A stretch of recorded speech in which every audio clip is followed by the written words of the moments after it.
जय हिंद दोस्तों, कैसे हैं आप सब। आज हम बात करने वाले हैं यूपी पीसीएस के बारे में और आज हम बात करेंगे यूपी पीसीएस 2023 के प्रीलिम्स पेपर के बारे में।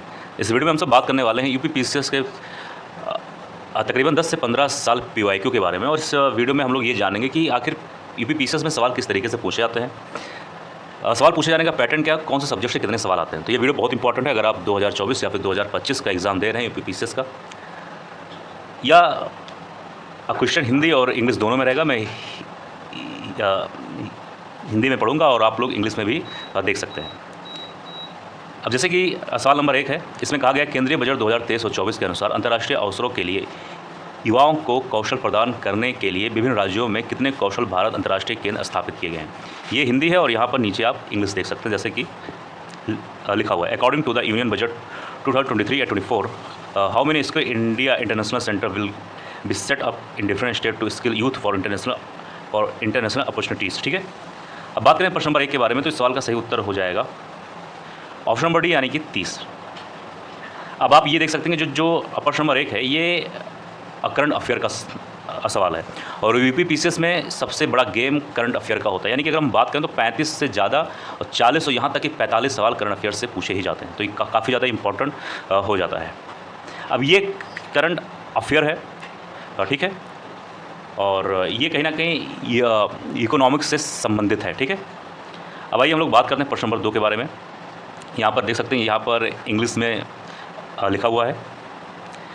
प्रश्न नंबर 2 में कहा जा रहा है निम्नलिखित में से किसने स्पेयर पुस्तक लिखी है। तो प्रश्न नंबर 2 के बारे में बात करें दोस्तों, तो इस सवाल का सही उत्तर हो जाएगा ऑप्शन नंबर बी यानी कि प्रिंस हेनरी। तो स्पेयर पुस्तक के लेखक प्रिंस हेनरी हैं जो कि ब्रिटेन के शाही परिवार के सदस्य हैं।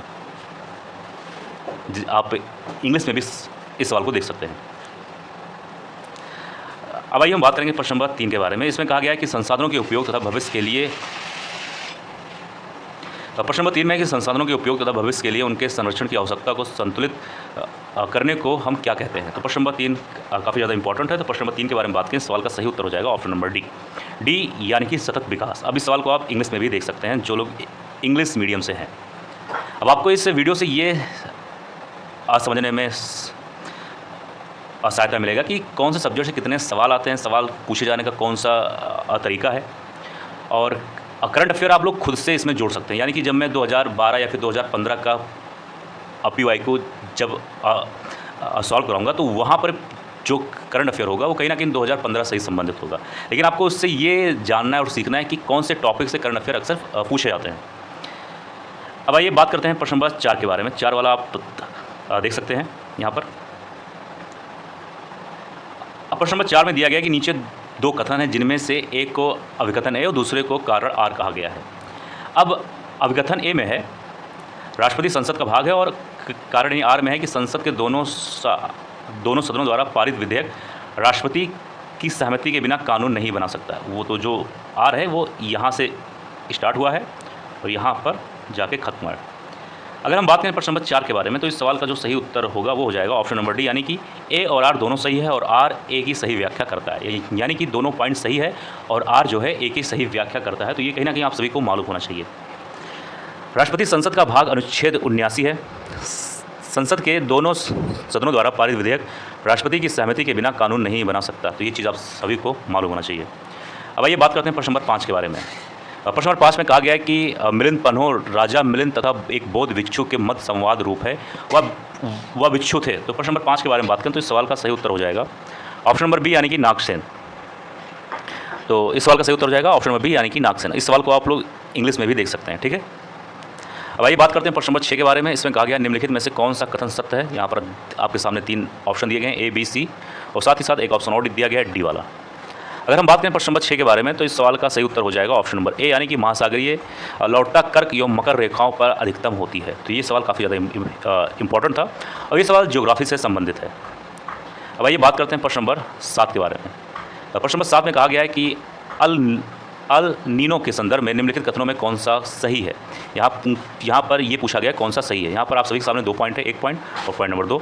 एक में कहा गया है कि अल नीनो में पूर्वी प्रशांत क्षेत्र में पेरू के तट पर गर्म धाराओं का प्रकट होना शामिल है, और 2 में है यह गर्म धारा पेरू के तट पर पानी के तापमान को 10 डिग्री सेल्सियस तक बढ़ा देती है, जिससे समुद्र में प्लैंकटन की मात्रा बढ़ जाती है। अब देख सकते हैं प्रश्न नंबर 7 को, यहाँ पर 4 ऑप्शन दिए गए हैं। एक मिनट जाइए।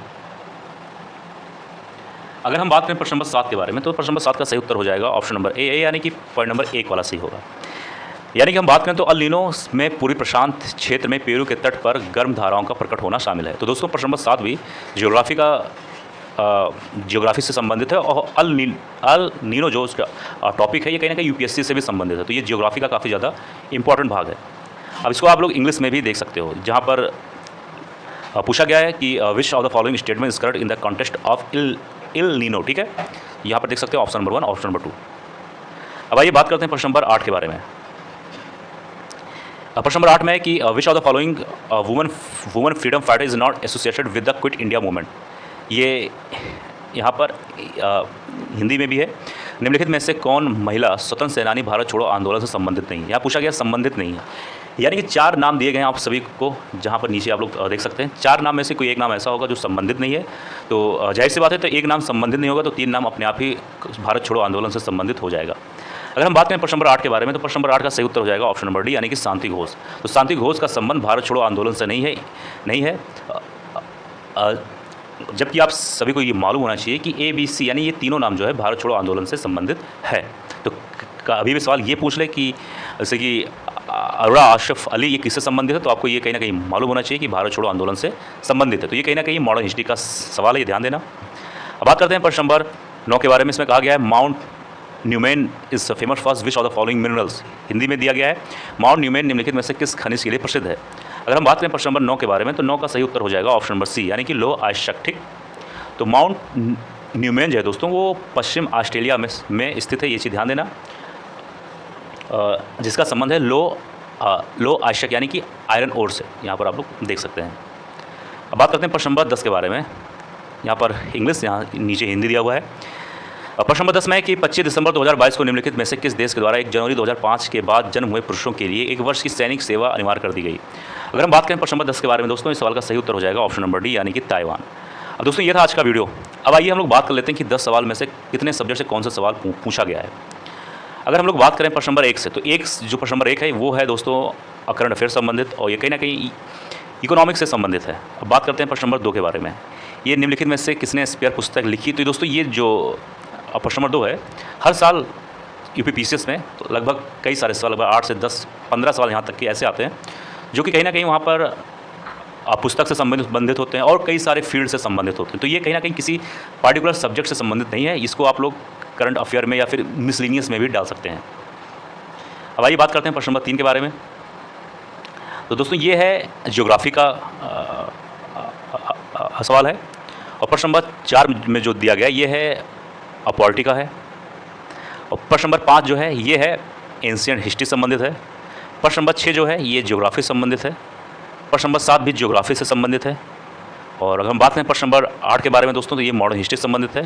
प्रश्न नंबर 9 जो है दोस्तों ये ज्योग्राफी से संबंधित है। और प्रश्न नंबर 10 जो है ये कहीं ना कहीं करंट अफेयर से संबंधित है। तो दोस्तों हम लोगों ने बात किया तो कम से कम 4 सवाल जो है ज्योग्राफी से संबंधित है। तो ज्योग्राफी का कहीं ना कहीं बहुत ज़्यादा इंपॉर्टेंट है, और मैं अपने पिछले वीडियोस में मैं इसका लिंक दे दूंगा इस वीडियो के डिस्क्रिप्शन में। ज्योग्राफी से हर साल तकरीबन 25 सवाल पूछे ही जाते हैं, 22 से 25, कभी कभी 26-27 भी हो जाते हैं। तो ज्योग्राफी काफ़ी ज़्यादा इंपॉर्टेंट है। तो दोस्तों यह था आज का वीडियो। मुझे मेरे वीडियो पसंद आया होगा। मिलते हैं किसी और वीडियो में। जय हिंद, जय भारत।